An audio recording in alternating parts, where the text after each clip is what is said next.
రాజన్న సిరిసిల్ల జిల్లా వేములవాడలో శ్రీ రాజరాజేశ్వర స్వామి దేవస్థానం అనుబంధ ఆలయమైన శ్రీ భీమేశ్వర స్వామి ఆలయంలో శని త్రయోదశి సందర్భంగా తెలంగాణ ప్రభుత్వ విప్ వేములవాడ ఎమ్మెల్యే ఆది శ్రీనివాస్ స్వామివారిని దర్శించుకుని ప్రత్యేక పూజలు నిర్వహించారు. ఆలయ అర్చకులు వేద మంత్రోచ్చారణల మధ్య పూర్ణకుంభంతో ప్రభుత్వ విప్కు ఘన స్వాగతం పలికారు. ఈ సందర్భంగా నవగ్రహ మండపంలో శనీశ్వర స్వామివారికి నువ్వుల నూనెతో తైలాభిషేకం నిర్వహించి నల్ల వస్త్రం సమర్పించి ప్రత్యేక అర్చనలు చేశారు. అనంతరం అర్చకులు స్వామివారి తీర్థప్రసాదం శేషవస్త్రం లడ్డూ ప్రసాదాన్ని అందజేసి వేదాశ్రతనాలు అందించారు. ఈ కార్యక్రమంలో దేవస్థానం ఈవో రమాదేవి, ఏఈఓలు జి శ్రావణ్ కుమార్, జి అశోక్ కుమార్, ఆలయ పర్యవేక్షకులు శ్రీనివాస్ శర్మ, నూగూరు నరేందర్, అర్చకులు, వేద పండితులు, ఆలయ సిబ్బంది పాల్గొన్నారు.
ओम नीलांजन समावासं पुत्रं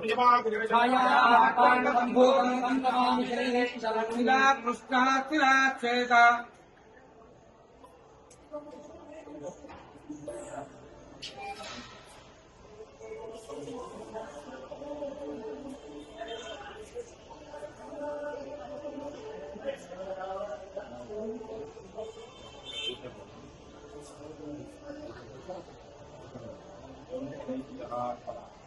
नीलांजन समावासं मार्तांड संभोगं